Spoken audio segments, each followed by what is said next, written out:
Welcome to another episode of Geek-men and the Masters of the Thunder Nerds. I'm Dustin. Dairy. Humira. All right. It's another episode of ADHD Theater. I wonder if our hey, Mom says, hey, y'all. Hello. Hey, Mom. Not sure if Mr. Beast Mode calling it out there is Won't show. for Scared. real, man. He's gonna show up in the comments, hopefully defend himself. Still hasn't shared, the specifics on I the know. thread. I know. So Oh, must really boy. love Book of Shadows. Not willing to defend it. Yeah, for sure. I don't Well, know. we'll get to our opinions on Book of Shadows, Blair Witch 2. Yeah. So, what are we watching? Have we watched anything new recently? I don't think I've started anything new, honestly. Okay. Nope. I've been busy creating a new character on my Red Dead roleplay server. So how is that gonna go if you don't end up having TikTok to? I don't know. I'll figure something out. All right. I was thinking about that today. Like, I'll probably just move over to another platform, posting maybe Instagram or something. Yeah. And just post videos there. I don't know. I'm Howdy. not too worried about it right now. Yeah. I didn't even bother to post on. Well, I'm really bad about posting on TikTok, but still, I try to every now and then as I'm thinking about it, or I have a really big week coming up, like we do. Yeah. Well, Josh, we just started. Yeah. Nope. Just right on time. Oh boy, so we started watching American Primeval. Oh shit. Yeah, I finished it. So Yeah. I didn't start watching, first but episode. I finished that literally Saturday morning last week. Yeah. As I said I was going to do that. So And so tomorrow, tune in as we will be doing our Landman review. So this is tomorrow at 11, I think. Yeah. 11. So what do you think of the first episode? Yeah, I thought it was interesting. That when that wagon train gets attacked. Yeah, that was insane. That's one of probably the most intense scenes I've ever seen in a Western. Just from like a combat perspective. Yeah. Right. I mean, there was a couple scenes where I was literally, well, I audibly was just like, oh shit. Yeah. That dude got owned. I mean, it's being billed as one of the most brutal Westerns ever created. So, I mean, I loved it. Like, I thought it was a very fitting story, and it bothered me the whole series who the lady is that plays the main lady with the son. Yeah. And it just kept bothering me. I knew she was in the movie, the one that you suggested, The Hunt. Okay. But there was something else bothering me. Well, she was in the Netflix series, Gorgeous Ladies of Wrestling, Glow. Oh. She was like one of the two best friends that like kind of makes it the wrestling league that they're in like a big deal. Yeah. So that actually is a really good show. There's like three, maybe 4 seasons, and I like that show a lot. But Glow? Yeah, it's on Netflix. Yeah. It's got the one chick from Community. Damn. Any other time I could remember her name. Allison Brie. Yeah. She was in Community, right? Yep. It's got her as one of the mains, and then that Betty Gilpin. So Yep. Is it hot in here? Yes, it's very hot. Also, Allison Brie is quite attractive as well. So. Well, and in the first episode, you'd see her with no clothes on, so I was sold at that point. So, well, that's not enough to sell me. I mean, these days. Well, I mean, it bought a few more episodes that I was willing to watch, but yeah, Mark Maron's in it, who is a longtime comedian. He plays the guy, the chauvinist that's setting up the gorgeous ladies of wrestling. Okay. Foundation or whatever the fuck they call it, but yeah, he's like just total sleaze bag and plays the part perfectly. But then like you find out that he's actually like a really good person and all that. It's kind of a he front. portrays one on TV. Yeah, but it's really good. That's cool. I've never watched it. Ow. Sorry. Headache. Sorry, what was I saying? Glow.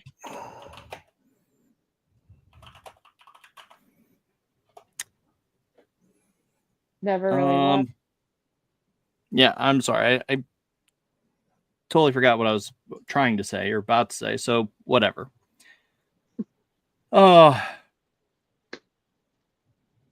Yeah, so I ended up watching Craven this week. My buddy managed to find it as it fell off the back of a truck. And hey, Jessica. Hi, Jessica. And so watch that. Honestly, I'm a little torn. Like, I kind of want to see where this story takes things, but it's my understanding that they're just donezo with the Sony Spider-Man property. They're done with all the. I don't think it's performed well enough, honestly. Right. Well, all the like add-on properties, obviously the Disney Spider-Man crossover experiment's done well, but like Venom and those hasn't really performed all that well, and it never performed well. But I didn't understand why. Like, I thought those were somewhat decent movies. I enjoyed them at least.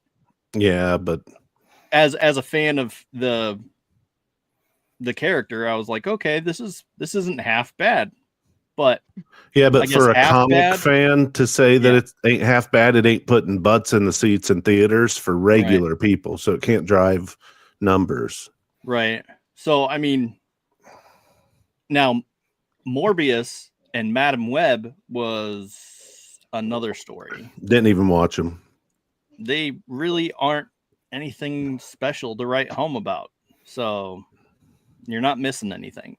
Well, I mean, so it lines up with every other Marvel property anymore. So Exactly.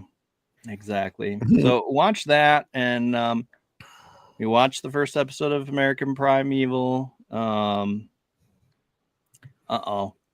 Well, Josh, I will say I enjoyed Marvel movies 10 years ago. Yeah. But they hit a wall with Endgame and it hasn't been the same. So the quality, the writing, the CGI, everything's taken a nosedive. Yeah. I every time I even begin to mention CGI, I just want to throw up in my mouth because I'm thinking of Doctor Strange with his third eye. And that was just, the absolute worst CGI ever. Not to mention all the other things that they can be hold up like to blame for. Like, it's just atrocious. I mean, and you'd think they would be a little bit better because, I mean, Disney bought Star Wars and then drove it into the ground. Yeah, they did. But I was I don't know. Maybe I'm wrong, but I thought they got control of ILM too. Did they not? Oh, I'm pretty sure that it, like when they purchased all that at the same time, and they got whatever George Lucas's other company is. That was the one. Well, I mean, there was ILM, then there was Star Wars, and then the LucasArts. Yeah, so LucasArts. They immediately closed down LucasArts, and even like shelving the video games that they had planned out and even worked on. So that was astounding, but it's like they just put ILM in the back closet and just forgot about them, because they could have continued pushing and developing and had the leading edge of CGI. Well, and not to get like political here, but one thing that killed a lot of these studios was COVID. Yeah. Disney was basically firing people who didn't get the jab, and they lost a fuck ton of talented people and brought in people who had zero experience to fill their spots. And then all of their shit started just nosediving from an effects standpoint. That had a big impact, because that was about the time it really started to get ugly with the shit they were putting out in 21, 22, and 23. Right. I think my children are dying upstairs. Everyone okay? Yeah, they were still on my coffee. Stop. Oh boy. Yeah, that's what they need, is coffee at this time of night. Yeah. How about no? They made me a cup, but put half the cup cold foam, that stuff in a can. I didn't get to taste the coffee yet.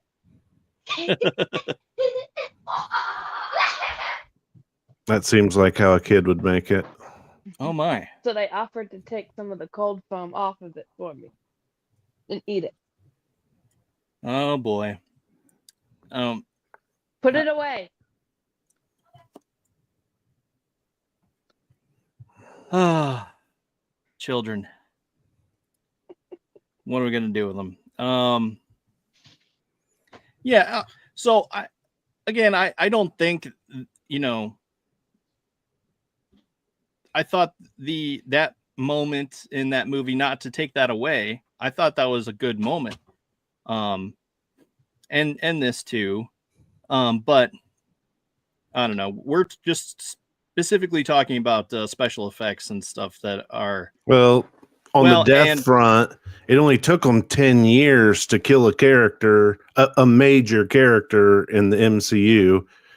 Quicksilver wasn't a major character. Like, not at that point. I felt like they ended that arc with Tony Stark, like sacrificing himself and ending it the way it started with the I Am Iron Man. I thought that was genius, but I've always bitched about there were no stakes in that first 10 years of MCU movies. I mean, the stakes are the fact they're pretty much just mistakes, but I don't know. It's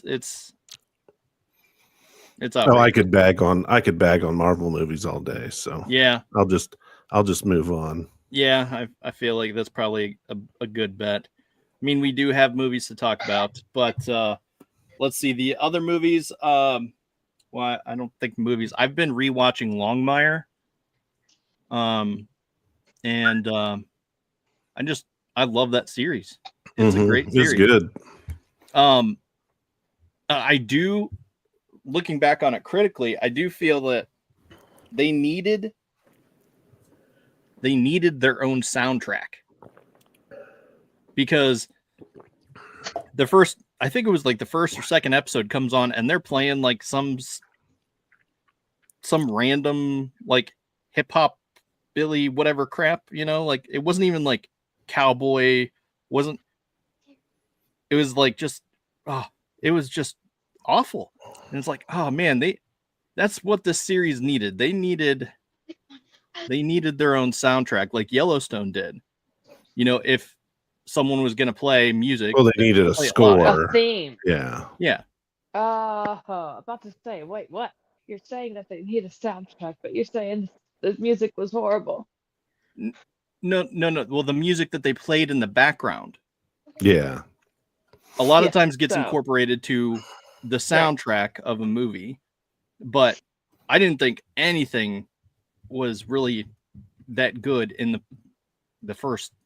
I'm on season 4 or 5 now, and there hasn't been anything that was just like, oh, that was so awesome. No. I had my phone out with the one app that listens to music, Shazam, and I'd be like, what's the song? And I would hit the button to Shazam it and get the soundtrack or the part of the score that was, and I was just like, I had that for every single episode on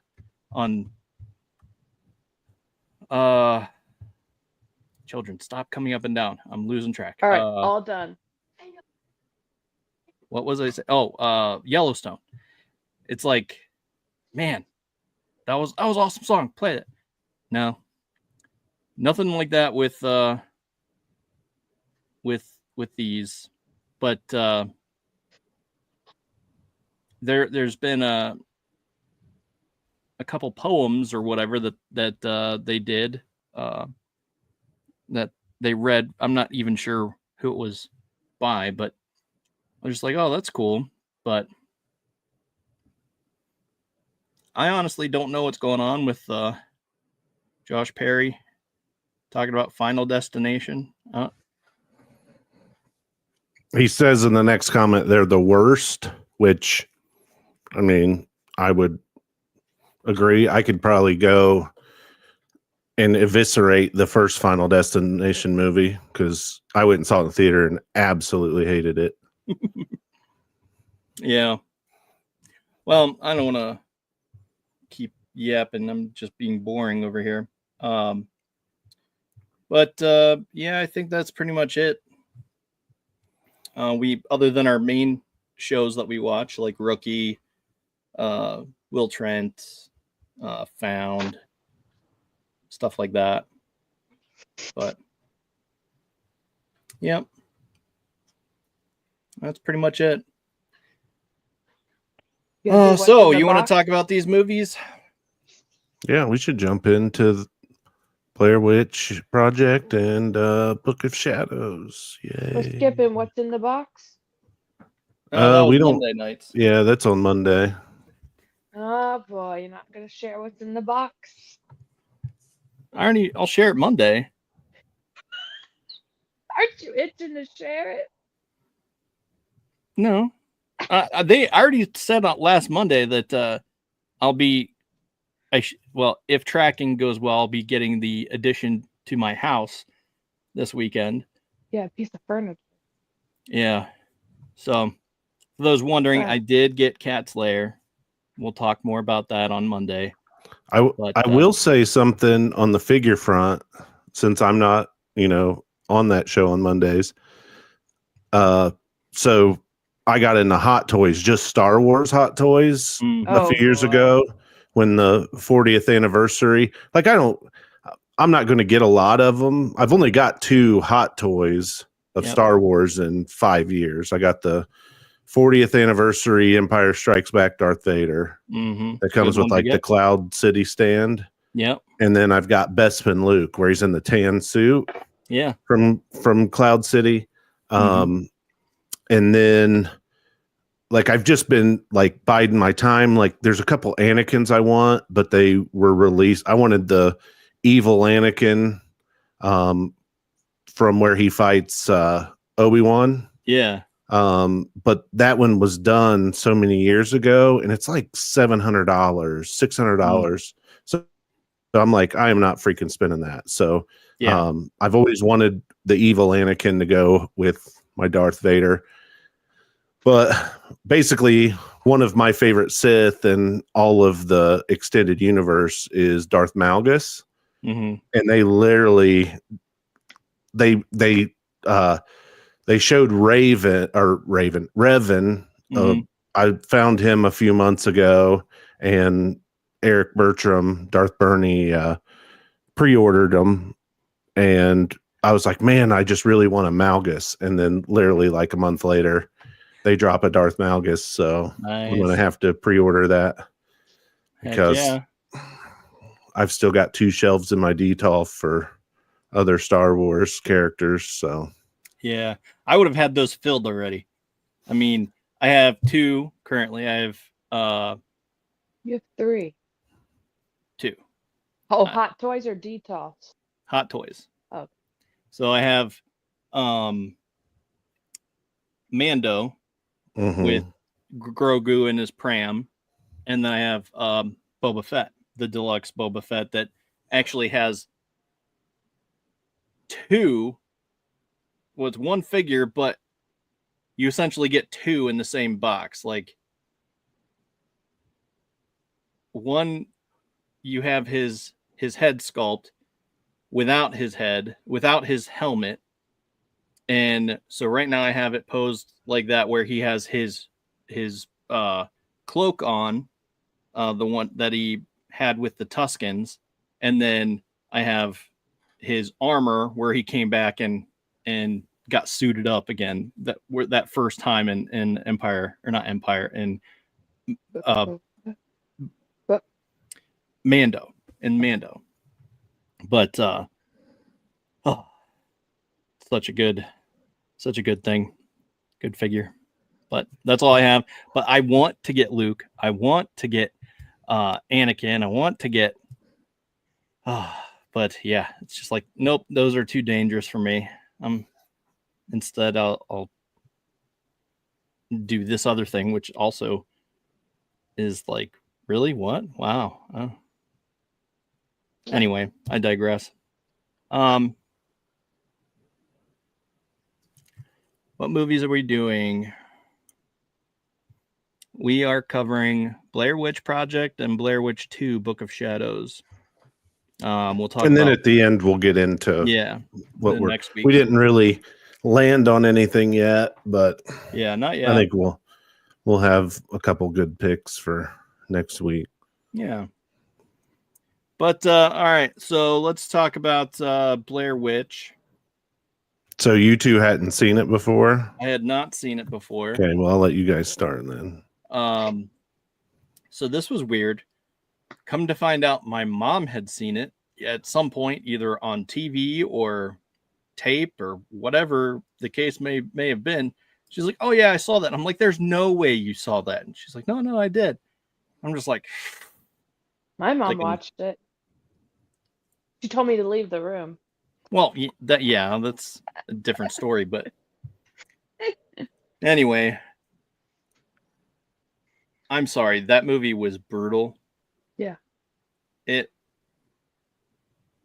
I know what it is, found footage, which I'm a big fan of found footage movies, but this one just didn't sing true to me. It felt kind of lame. I don't know. What do you think, Pumira? Yeah. They're just sent out into the woods to do a documentary. Well, I really didn't see anything. Right. And here's the thing. I found it kind of interesting at the beginning, but then they just kept wandering around. And then when it got to the good stuff, like where you should be seeing things, it was mostly just a black camera. Yeah. Black screen. Like, oh no, the camera's just not picking anything up. And it's like, I'm searching. Scanning the screen. We couldn't see anything. And it's just but that's the point. Like, fear of the unknown is one of the biggest fears that people have. So like they can't see what's causing all this. And like that terrifies. This is where I think there's 2 camps on this movie. There's some that it really makes sense with and that scares them. And then there's some people who are just like, I don't get it. Like, you don't get to see a monster. You don't get to see a serial killer. But that's kind of where my head's always been with this movie and the people who watch it. So, and here's the thing. There was at one point, she opens up her tent and there's like a bundle of sticks. Mm-hmm. Right. And she's like, huh. She picks up the bundle of sticks, goes over to a log, and then starts unwrapping it. Tell me, what do you think was in that bundle of sticks as she unwrapped it?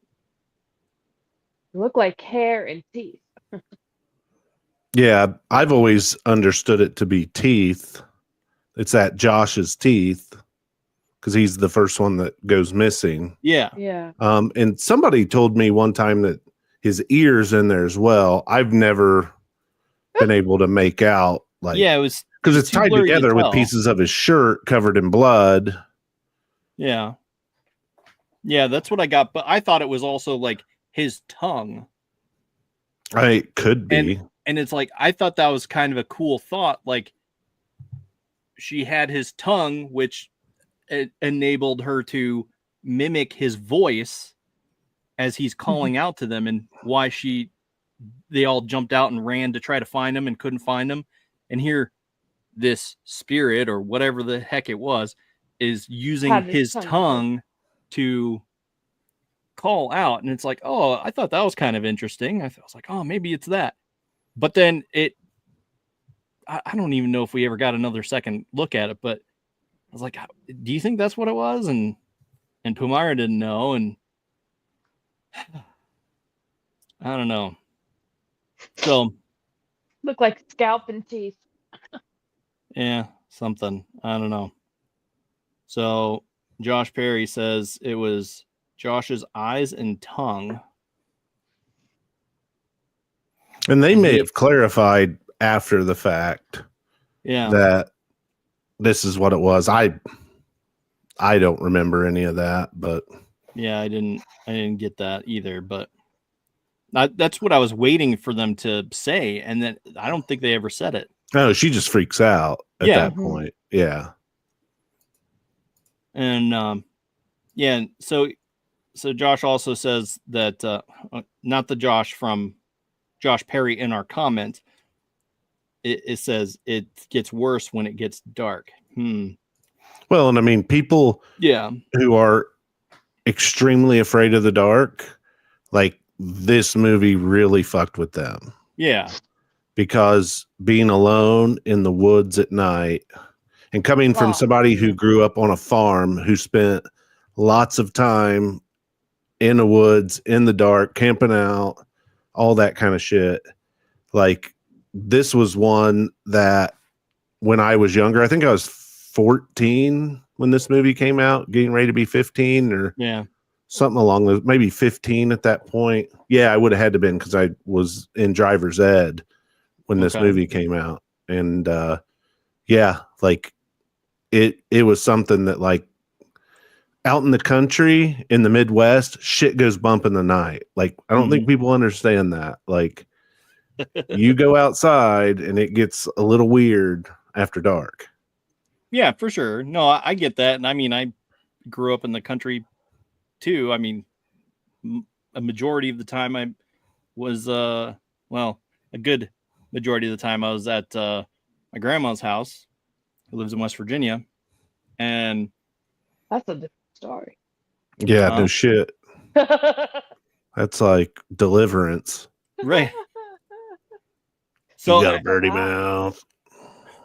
So yeah, I mean, I can understand where that comes from, but I've also been in tents, and it's like, I remember, like, me and my two cousins were camping up on this hill behind my aunt's house, and you'd hear all kinds of crazy sounds, and you're in the tent, and it's like, do you go look, investigate, or just keep your head down and hope it goes away?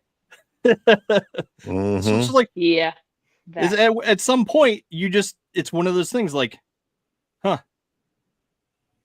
That's weird. I don't remember hearing that before. Do you know what that sound is? No. Oh well, you shrug your shoulders and go back to sleep. So it's like, I didn't ever get up and tramps around the night and what was that? No, just go back to sleep. Leave well enough alone. Yeah, for real. I mean, that's what I did. That's what I did. Well, but I think the situation that these people are in this movie, they're exhausted. Like this goes on night after night. They can't find their way out of the woods. Like they keep making circles somehow. Like something nefarious is going on. That was messed up. Weird. Yeah. And so I think by the end of it, they're just like, fuck it.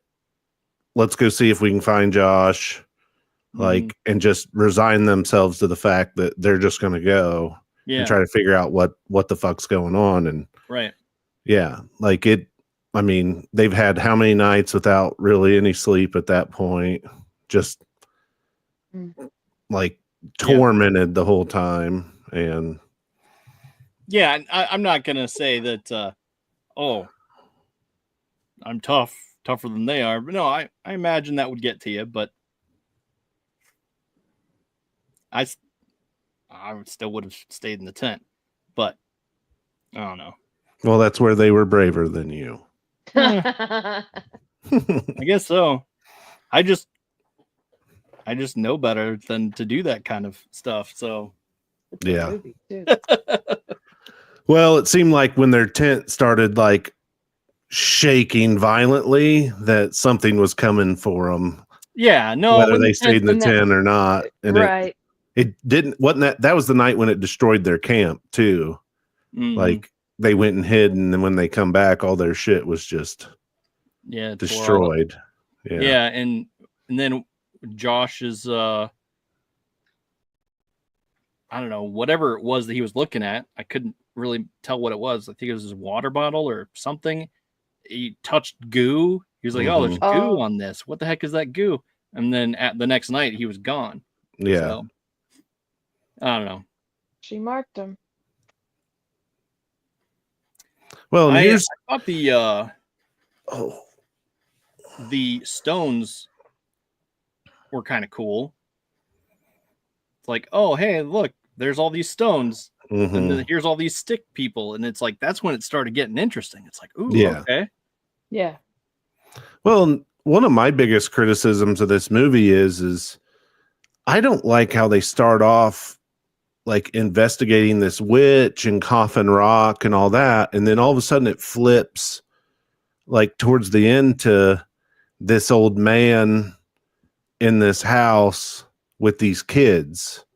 Like it almost like the whole villain of the movie shifts from the focus on the witch to then all of a sudden the guy who had the house with all the with the 7 kids and all that. Like that was probably one of the big things in this movie.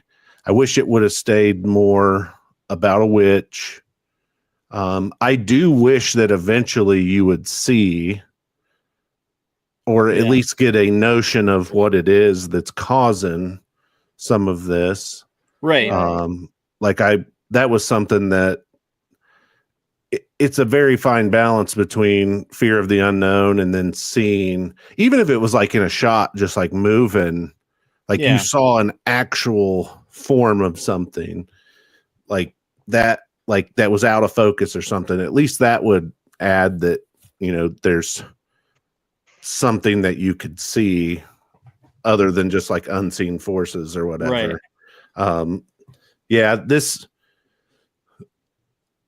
like when this came out, like the found footage thing was like new. Oh yeah. Like it took the world by storm.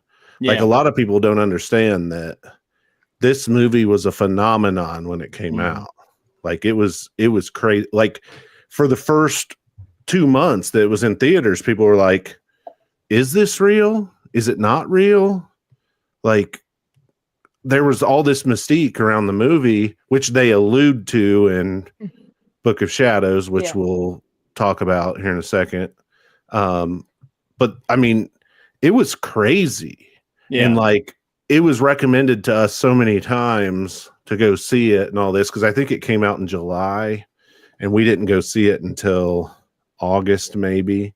And yeah, it was, so many people like thought it was like a real documentary, right, and all that. And I remember that there's all this kind of it just caught wildfire. Yeah, and there was people that like were coming out of the theater like scared to death, right? Like stories of like old people going in there and having heart attacks and going to cardiac arrest and shit while they're watching it, because it just freaked them out that much. Yeah. And that's why I say there's two camps. There's people who this really freaks the hell out of them, and then there's people who are just like, I don't get it. I'm probably somewhere in between. Like I get it, but at the same time, you got to put in perspective though that you're watching this. Yep. However many years later, 25 years later, and I mean it's not cutting edge anymore. Right. It's not the first of its kind. Yeah, and I've also seen other found footage movies that I thought were better. Yeah. So yeah, so I don't know. That's to be expected. But I think something good to call out here is, so the budget on this movie was $60,000. Okay. Oh. So I mean, they barely put anything into it, barely any post-production. Basically paid the actors something, paid for the equipment. Yeah. Opening weekend it did 1.5 mil. Yeah. On a budget of 60,000, which, okay, 1.5 mil, who cares? Like, that's not that big, but you just recouped your whole investment a lot of times over. Right. Yeah. It did worldwide in its run $248 million. Like, that's how big of a phenomenon that this movie was at the time. It was crazy, like some of the shit that was going on around it. The one thing that pissed me off was, while everybody was trying to figure out is it real, is it fake, all of a sudden the main girl Heather started doing Steak and Shake commercials. And people saw her on Steak and Shake commercials, and it was like, well, now everyone knows that it's fake. Yeah. But I mean, still, it was a sight to behold when it first came out. Like, yeah. Wow. And so I don't know. That's where, like you said. Well, let's rate it. Okay. Yeah, that's right. Keep forgetting to do this. Nope. Where to go? Where is my media? Here we go.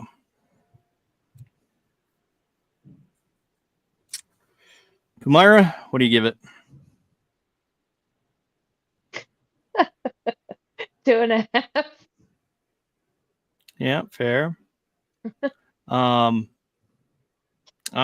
also am thinking along the same lines as you are. 2.5 for me as well. What about you? Just because, like, seeing it when it first came out, knowing like what it was compared to other movies, I would probably give it a 3.5. I mean, it was like changed the genre at the time. So I think the concept of it was good. I think they could have executed better in the story, and just some of the elements of the movie. I think they could have done a better job. I do think, though, that they should get credit for how big that it was for such a small budget independent project. Oh yeah, like, definitely. It almost reminds me of like how Paranormal Activity was when it first came out. Mm-hmm. That was something that, see, that's like it came out, it probably messed with your head. Oh, You yeah. know, you don't ever really see what's going on, like what's causing it, other than at the end, the girl's like comes in the room with her hair over her face and throws the boyfriend across the fucking room. But yeah, that's kind of what Blair Witch was. You know, when I first saw it, I thought Paranormal Activity was really good when I first saw it too. Like, yeah, same. So I see your point, and I think I'll change my vote. I'll say 3, because I agree. But I'm not taking fully into consideration the fact that I probably would have rated it higher than a 2.5 had I seen it from the get-go. but that's the thing I always talk about is you watch a movie when it first comes out, it almost stamps nostalgia on you that follows through until you're an adult.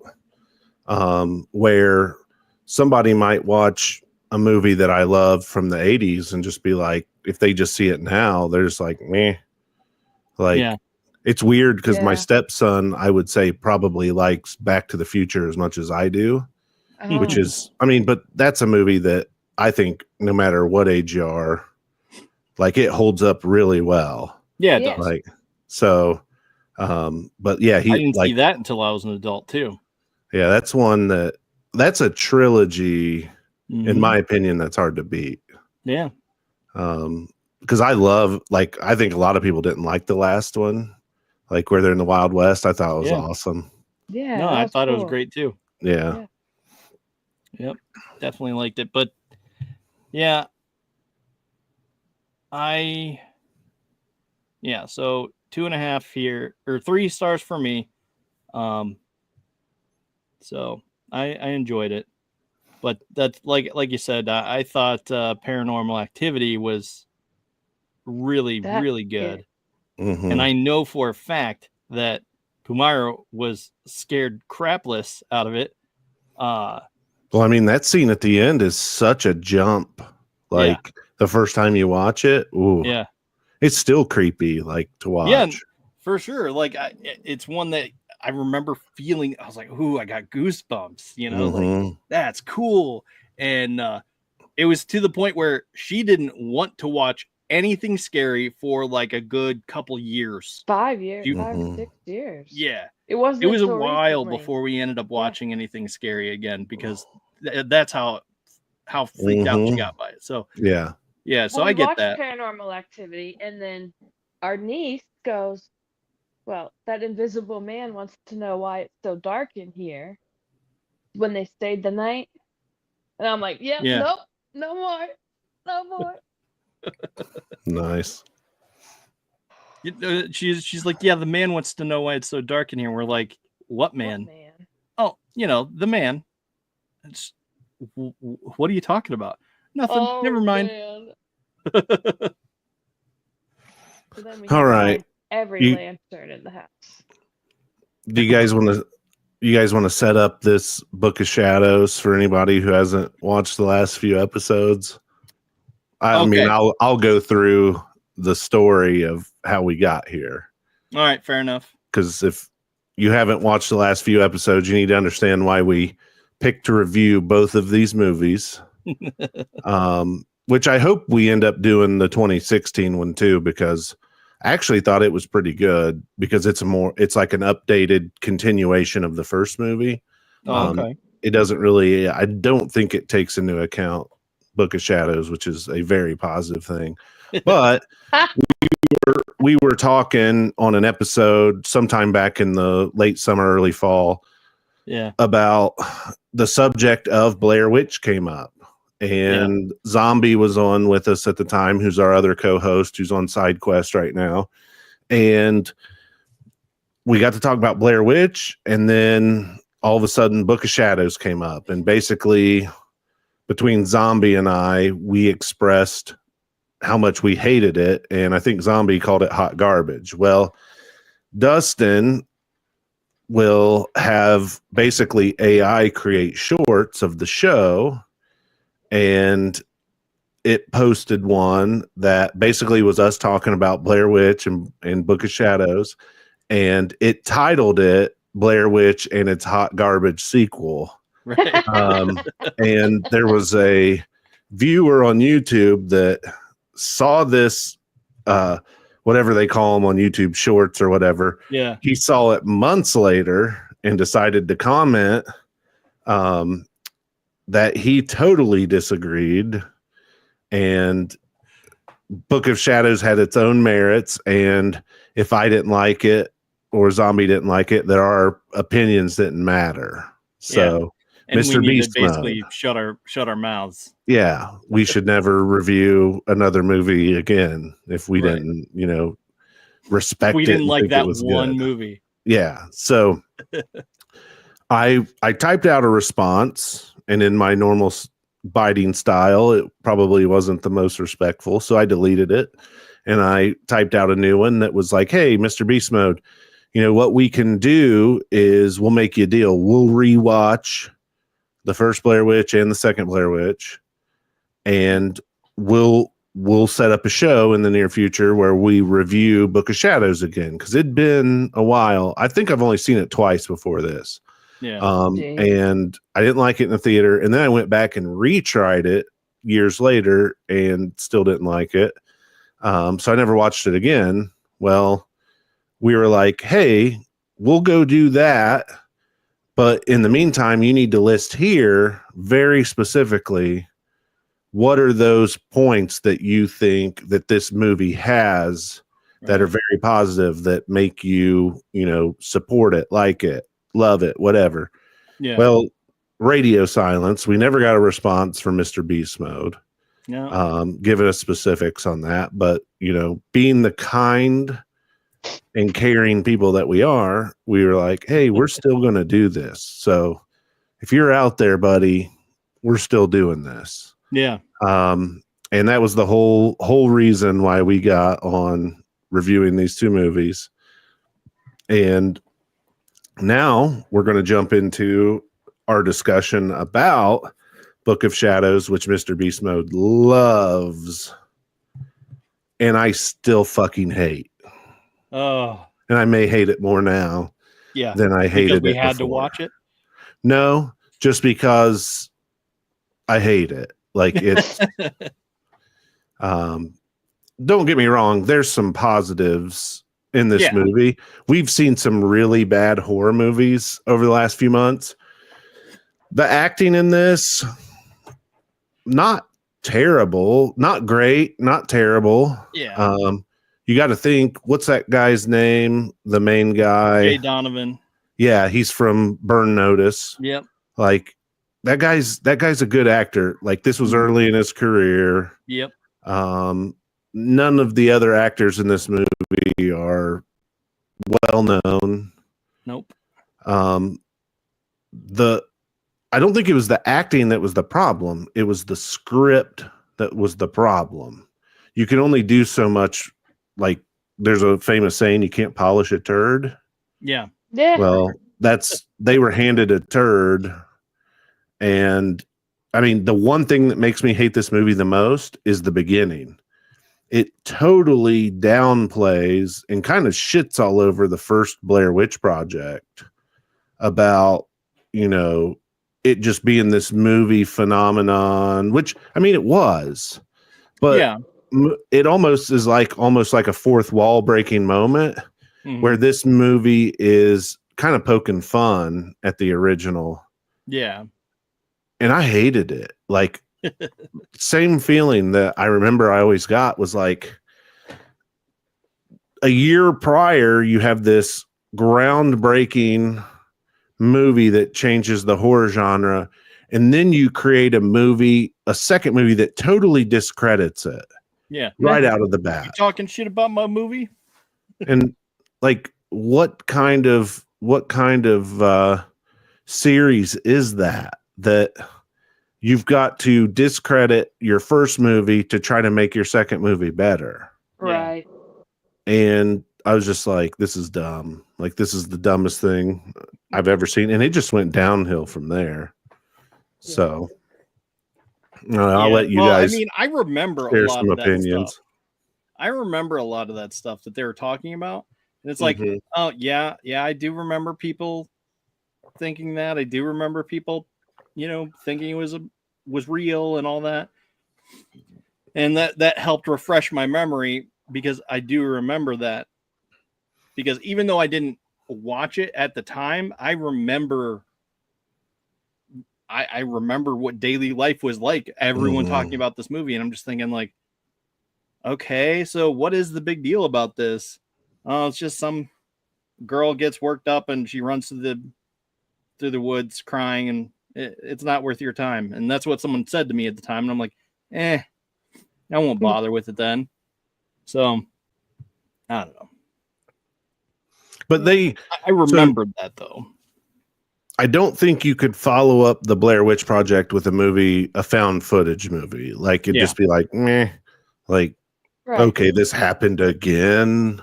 Yeah. But they went, they tried to turn it into this like commercial, like I Know What You Did Last Summer type movie, where it just like trying to change that story into a Hollywood production to me made this movie feel so cheap. It was horrible. Yeah. I mean, not pulling punches at all. It was confusing too. Mm-hmm. Yeah. Well, it's so discombobulated on what the hell's even going on with these people. Right. At first you're like, okay, here's a thing. Here's someone trying to exploit the, people who want a tour of the facility. Like, okay, I understand where that's going then. And then all of a sudden it's just like everything's chaos and what happened and what? And it's just like, okay. Yeah. Like, it's just like, I don't even like the script's a mess. Yeah. Like it's hard. Like it's not good writing. The story itself is all over the map. There's this, they set up their camera. They go out to the remains of this house. There's this big tree there when they get there. It wasn't there before. Yeah. It wasn't there before. And then it disappears later. And then they're partying. The one girl's 6 weeks pregnant. Yeah. She's like just hammering alcohol. Yeah. Which was on purpose. Like pretty much you figure out it's on purpose because she wanted to lose the baby. But then they lose time. They lose all these hours. They wake up the next morning. All their shit's trash. They think it's another group, like a competitive tour. Right. And then they just go back to that dude's house. The girl has a miscarriage. Yeah. Takes the baby folded in a blanket out in the water and like tries to sink it in the water. I thought that was her dream. Yeah, I thought that was a dream too. Oh, was it in a dream? That was the dream. She woke up. Like, okay, because that scene was so stupid. Like, very confusing, but yeah. Yeah, well, then you see like the baby's leg, and at 6 weeks, I'm pretty sure a baby's leg don't fucking look like that. Right. That's why it was a dream. I was just like, this is the stupidest shit ever. Like, I guess I didn't pick up on the dream, but yeah, no, it was a dream, and then she wakes up and checks her crotch, and she's bleeding, and that's when they rush her to the hospital. Yeah. Oh my god, I was like, and it's like, okay, well, don't you recall drinking like a fish? Yeah. Like, of course, you're gonna lose the boyfriend knew that there was a baby. Right. And he didn't stop her either. Yeah. Like, I'm just like, this is the dumbest shit I've ever seen. Right. Yeah. And then you had this like weird sexual tension between different characters. Right. Like the Erica, the Wiccan. Yeah. And the one guy, and then with the boyfriend in the one scene. Which I took that as like, okay, so someone is messing with their heads, and it's this witch or whatever it is that they had been communing with or trying to commune with, and it's like, okay. But to me, this movie, like it almost tries to make you understand what's happening, but at the end, you have no fucking clue what's happening. Yeah. Like at least in the Blair Witch Project, like it's a camera bouncing around and things are hard to see and all that. This fucking movie, like it's Hollywood shots and you still have no idea what's going on. Yeah. And that's mainly because the script had no cohesive through line. And it's just, oh, here's a random chunk of story. Oh, but by the way, here's this other random chunk of story. And then, oh, wait, here's a dream. Oh, wait, here's another dream. And here's the weird sexual tension that's going on over here. But really, that's just a dream. But then at the same time, you also get the sense that it's a dream that they're sharing. Yeah. Yeah. In, like daytime. Awake. Yeah. Because it's like the girl goes and scratches that dude's chest after flirting with him a ton. And all of a sudden they wake up and they're on opposite sides of the table, and she's looking at her hands like she had just scratched him and had blood on him. And then she looks at the dude who had the cut open chest and everything, and he's like just as confused, like, huh, what the, weren't we just about to have what? So it's just so stupid. Like, I don't know.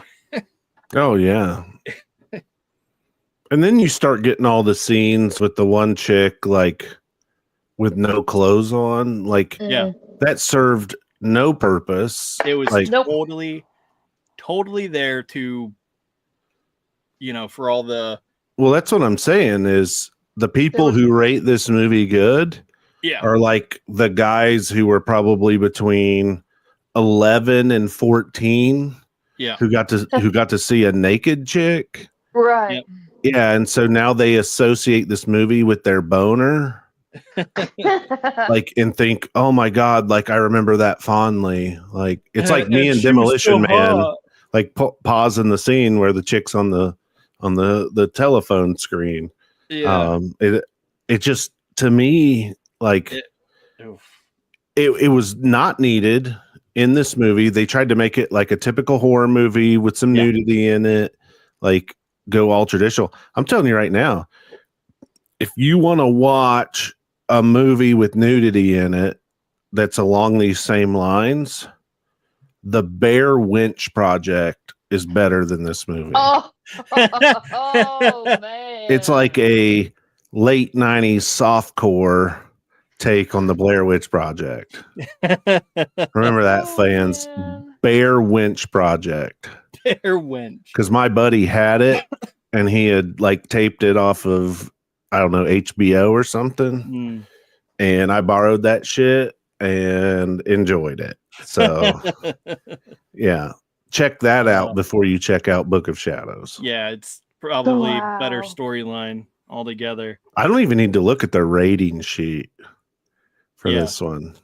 Like there were some minor positives to me. They probably could have made a decent movie if they'd reworked the script and they hadn't even attached this to Blair Witch. Yeah, for sure. It definitely could have been more of a psycho dude did it and just have it close on, yes, this dude was in a mental hospital. They let him out early and he did it and wrapped it up in a nice tidy bow and not had anything to do with Blair Witch at all, which I think it still could have been a perfectly good movie. But and I'm using good liberally there because I'm not saying it was good at all. Oh yeah, they would have had to done some major surgery to make a good movie, but I think it would have been better had they just left the whole Blair Witch thing out of it. Because then you got people making comparisons between the first movie, which was an international hit, and then they follow it up with a hot garbage sequel, and they paid the price for this. Yeah. So the budget was $15 million. Jeez. People went out and watched it on the first weekend. It was $13 million first weekend, so they almost recouped their investment. But it only ended up doing 26 in the United States and 47 worldwide. So you go from a $60,000 budget that does $248 million to you throw $15 million at it and you can only gross $48 million worldwide. Like, you just stepped on your pecker is what that's equivalent to. I'm just refreshing my memory here. Oh my. Because I know it's not. I'm not going to rate it 3 or 2.5 even. Oh no, I'm not even in that fucking zip code. I'm on the lower end. I'll probably. It does have a few positives. I'd probably give it a 1.5. Oh jeez, I didn't even go that high. How high do you go? None. So it's an atrocity. Gouge my eyes out. I mean, it's better than Star Crash. Well, I didn't even vote that one that low. Or whatever the other really bad movies we've watched. I'll say 1 star. It was very frustrating. And deficient, and they should be ashamed of themselves for what they did. I mean, the only positive was that they got a guy like Jay Donovan. That's what I was going to say. Somehow attach his name to this. Well, I mean, granted, it was still early in his career, but this was a stepping off point from him. This is probably something people saw what he could potentially be. Yeah. And then that's how he started getting more and more gigs. So did you watch any of Burn Notice? Oh, yeah. Okay. Yeah, I watched. So answer me this. Did you not get this weird sense of like, oh, he must like living in weird abandoned buildings? Oh, yeah. Yeah. Like, that's the vibe I got, because he went from Burn Notice, it's actually vice versa, but he went from this where he's essentially an abandoned old, what was it, a horseshoe factory, or I forget what they said what it was, but a vacuum cleaner store. Yeah, it was built like around the Civil War, and then so it was something like that, and so he goes from that, and he has these weird, like, what are the corrugated walls and these weird hallways and stuff like that, and this weird extension bridge that's like, and then he goes to, what's the show? Oh, Burn Notice. Yep. Burn Notice, where he again is living in this weird abandoned-ish building with corrugated walls and this weird ladder that goes up and into his building. Anyway, I was like, huh, he got typecasted as far as buildings. I will say there's a movie from 2017 that he's in called Shot Caller, where he plays a much different character who's in prison. Okay. So what's his face? The guy that plays Jaime Lannister in Game of Thrones. He's like the main character. Like, he gets released from prison. He's trying to get on the straight and narrow. Yeah. But it was like crazy, like the character that Jeffrey Donovan plays in that movie. Like, it's totally not him. Like, he's in prison. Basically, he's white supremacist, and he plays it very well. Wow. It's a good movie. So it's like American History X Jay Donovan. Yeah, kind of. Yeah. Maybe not quite as brutal as that movie, but right. Yeah. It's a good movie. Yeah. Yeah, Jesus. This movie, I can't do it. So, dude, Mr. Beast mode. I don't see in my comments. And let's see. Oh yeah. Pretty messed up. It was Mike that was facing the corner. Yeah. At the end. Which that was, I mean, to go back to the first movie, to me that is a crazy ending of the movie because you hear the story earlier in the movie. And I think they should have just made that guy and the 7 kids and all that shit the main focus of the movie. Because when like she's running down there and sees him in the corner and all of a sudden just gets blasted, like that was like a, oh my God, in the theater, like everyone fucking jumped. It was like the end of Paranormal Activity. Right. Basically. But that'd be cool. Yeah. Man, I don't know. So, well, we just need to put a pin in this piece of shit and. Yep. So it's a 1 for me. Yep. Myra? 0. Just because of Jeffrey Donovan, I'm gonna give it a 1.5. Okay. Because he was at least somewhat his character was somewhat entertaining. Yeah. So that's fair. All right. So movies for next week. Yes. Movies for next week.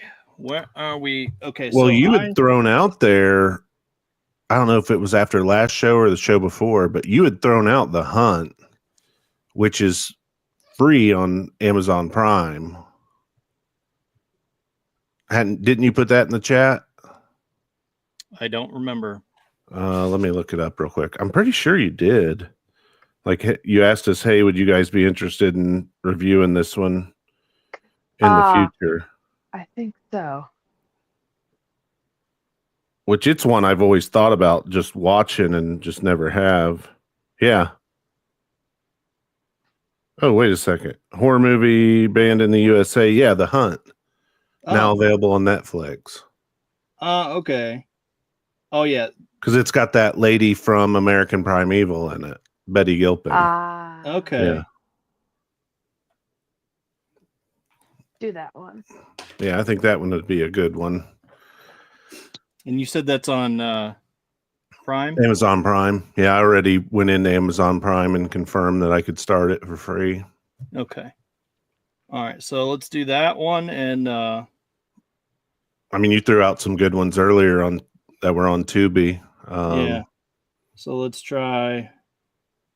Where's my Tubi? I think you said what, 13 Assassins, Apollo 18 was one. Yeah, Apollo 18. Oh, the Guyver. You threw out the Guyver. Oh, yeah. I've never seen it. Okay. I've never seen it either. Somebody was recommending it, weren't they?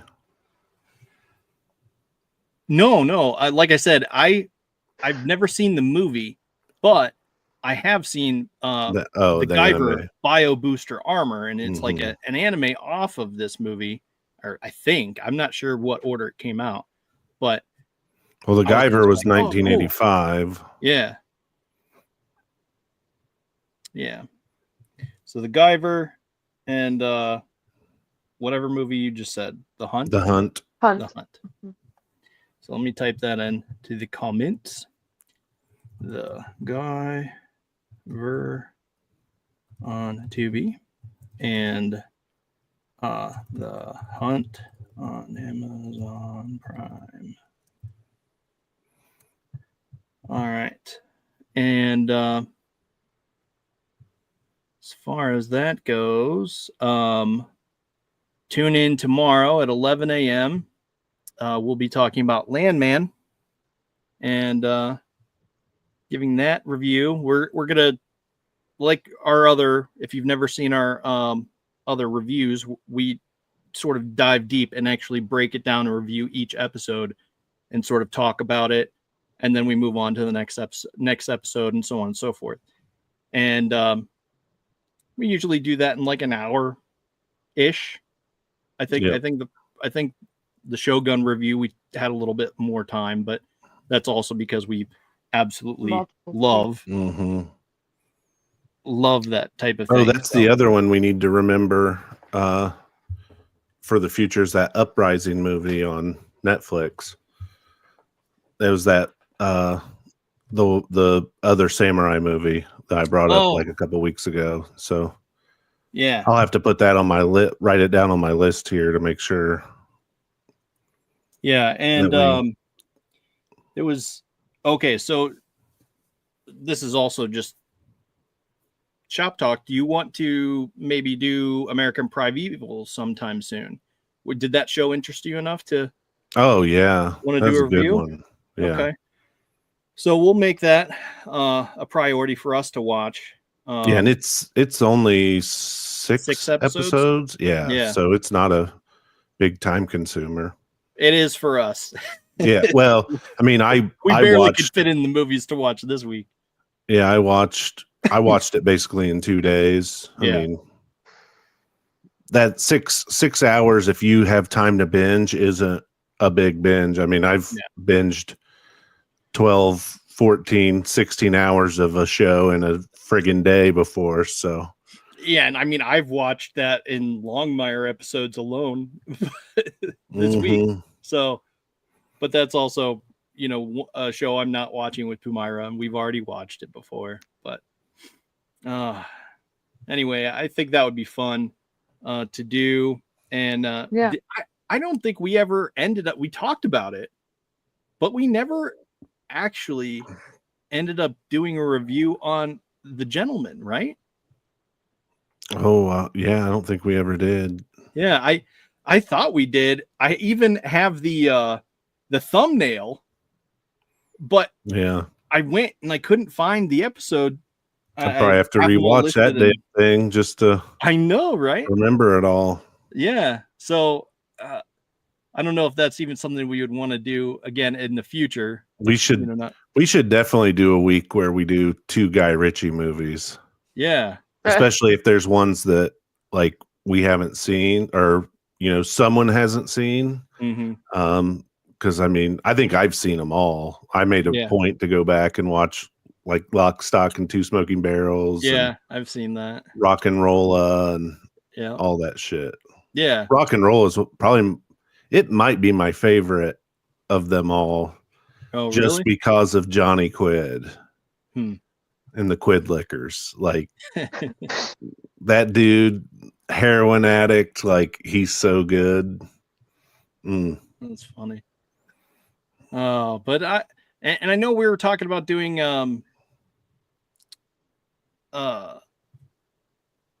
Taylor Sheridan movies. We just gotta wait till those are more available. Yeah, which I'm gonna be keeping an eye out because I definitely want to watch those. Oh, and Jeffrey Donovan's in the second Sicario movie. Yeah, Day of Soldado. Like he plays a pretty good role in that too. I think he's almost like a special forces guy in it.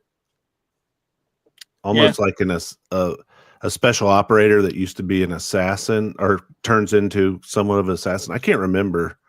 But Benicio del Toro's role in those movies is awesome. Yeah. My favorite Benicio del Toro is The Hunted. So yeah, that was good. I love that movie. But yeah.